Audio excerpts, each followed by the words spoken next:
সকালটা শুরু হচ্ছে কেক দিয়ে, তার মানে বুঝেই গেছো সেদিন কিন্তু ছিল 25 ডিসেম্বর। হ্যাঁ জানি অনেকটাই লেট হয়ে গেল ব্লগটা দিতে, কিন্তু কি করব বলো, এই কয়দিন খুব বিজি ছিলাম তাই আর এডিট করা হয়ে ওঠেনি।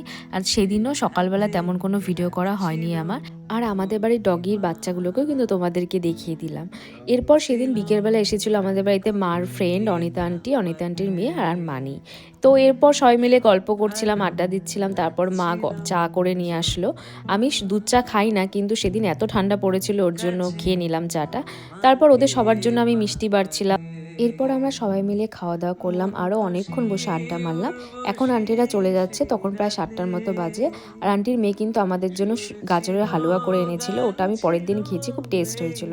তারপর আমি তাড়াহুড়ো করে রেডি হয়ে নিলাম, বের হব, কারণ লেট হয়ে যাচ্ছিল আর সেদিন এত ঠান্ডা পড়েছিল। আর এটা কিন্তু আমাদের বাড়ির পেছনে খ্রিস্টান কমপ্লেক্স আছে, তো তার জন্য ওখানে প্রত্যেকটা বাড়িতে এত সুন্দর করে সাজিয়েছিল। আর সেই রাস্তাটাতে ঢুকলেই কেমন যেন একটা ক্রিসমাস ভাইব এমনিই পাচ্ছিলাম। তো যাই হোক, তারপর আমরা ঠিক করলাম কোথায় যাব। তো আবার সেই বাগানবাড়িই যাব, আছেই এই দু একটা জায়গা আলিপুরদুয়ারে। আর সেদিন যাওয়ার সময় এত কুয়াশা পড়েছিল, আসার সময় তো বিভৎস কুয়াশা, তোমরা দেখতেই পারবে। তো আমরা ওখানে পৌঁছেও গেছি, এদিকে সুনন্দা, ওর পার্টনার আর পল্লবী সবাই জয়েন করেছিল আমাদের সাথে। তো দেখো আমরা চলে এসেছি। আর সেদিন ওখানে যে বসার জায়গাগুলো ছিল প্রত্যেকটাই কিন্তু ফুল ছিল। তো আমাদের ভাগ্য ভালো একটা ফাঁকা পেয়েছি, আমরা ঢুকে পড়েছি ওখানে। তো এরপর আমরা গিয়ে কিছু স্ন্যাক্স অর্ডার করেছিলাম, বেবি কর্ন, তারপর চিলি ড্রাই ফ্রাই এগুলো। তো ওইসব খাওয়া দাওয়া করে তারপর দেখো 10টার মতো বাজে, তখনই কত কুয়াশা পড়েছিল।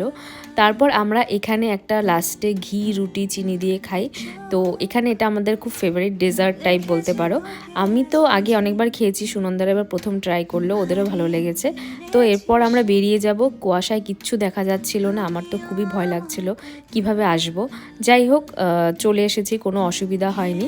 তারপর আমরা আস্তে আস্তে প্ল্যান করলাম যে আমাদের এখানে পার্ক রোডে যে ক্রিসমাস ডেকোরেশন করা হয়েছিল ক্রিসমাসের জন্য, তো ওইখানে যাব।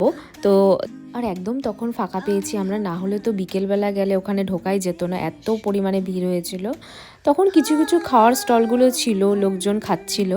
তো আমরা আর কিছু খাইনি, ওখান থেকে খেয়ে এসে আমাদের পেট ভরে গেছে, আর বাড়িতে অনেক কিছু খেয়ে গেছে আমি। তারপর আর কি একটু ভিডিও করলাম ওখানে দাঁড়িয়ে, তারপর মাও ফোন করছিল, অনেকটাই বেজে গেছিলো। সো আমাদের ক্রিসমাস কিন্তু এভাবেই কাটালাম, তোমরা কেমন কাটালে জানিও। দেখা হচ্ছে নেক্সট কোনো ভ্লগে, বাই।